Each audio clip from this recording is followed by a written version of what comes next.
Mafia নেত্রী, mafia Sheikh Hasina কয়েকদিন আগে বলেছে বিএনপির অবস্থা নাকি হেফাজতের মতন হবে। আজ এই মঞ্চে দাঁড়িয়ে আমি কয়েকবার বলেছি যে যেদিন ইনশাল্লাহ বাংলাদেশে জনগণের সরকার প্রতিষ্ঠিত হবে সেই দিন ওই বিডিআর হত্যাকাণ্ডের বিচার হবে। আজ শেখ হাসিনা স্বীকার করে নিল যে হেফাজতে যে মানুষগুলোকে সেদিন হত্যা করা হয়েছিল সেই হত্যার নির্দেশদাতা সে। কাজে আজ এই মানুষগুলো আপনাদের সকলের সামনে আমি বলতে চাই, এই হেফাজতের মানুষগুলোকে হত্যার বিচারের দায় শেখ হাসিনাকে নিতে হবে। প্রিয় ভাই বোনেরা, দুদিন আগে এই মাফিয়া নেত্রী শেখ হাসিনা আরেকটি কথা বলেছে।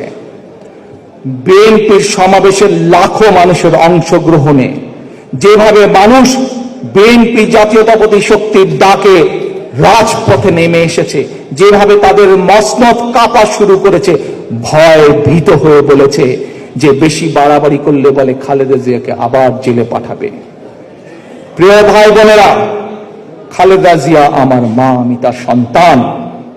আজ শেখ হাসিনা যেই কথা বলেছে খালেদা জিয়াকে জেলে পাঠাবে, আজ আপনাদের সামনে এবং সোশ্যাল মিডিয়ার মাধ্যমে যারা সংযুক্ত আছেন প্রতিটি মানুষের কাছে আমি শুধু একটি কথা বলবো, শেখ হাসিনার এই জবাব আমি দেব না।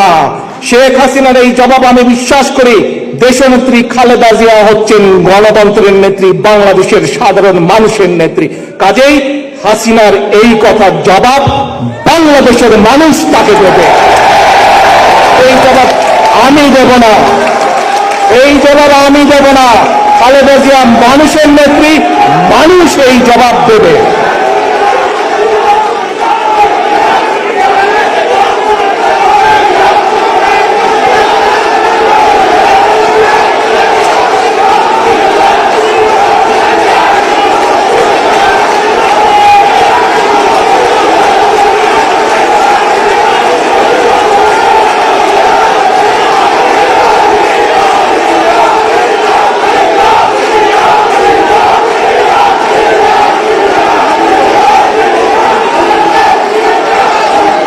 ষড়যন্ত্রকারীরা হচ্ছে বাংলাদেশের বিপক্ষ শক্তি।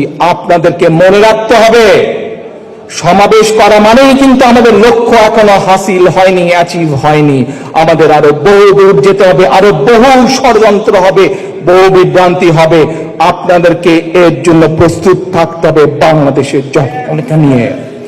আগামী দিনে যদি নিরপেক্ষ নির্বাচন চান, বাক স্বাধীনতা ফিরে পেতে চান, ভোটের অধিকার ফিরে পেতে চান, তাহলে আর কোনো পথ নেই। একটাই পথ, ফয়সালার একটাই পথ, নিরপেক্ষ ভোট, ভোটের অধিকার আদায়ের ফয়সালার পথ একটাই। আজ জাতীয় বিপ্লব এবং সংহতি দিবসে আমাদের সেই শপথ নিতে হবে, বাংলাদেশের মানুষের ফয়সালা করতে হলে বাংলাদেশের ফয়সালা করতে হবে। আমাদেরকে কি বলতে হবে? বাংলাদেশ যাবে কোন পথে? ফয়সালা হবে রাজপথে। সকলকে রাজপথে ফয়সালার আহ্বান জানিয়ে আজকে আমার বক্তব্য শেষ করছি। আল্লাহ হাফেজ। বাংলাদেশ জিন্দাবাদ, বাংলাদেশ জাতীয়তাবাদী দল জিন্দাবাদ।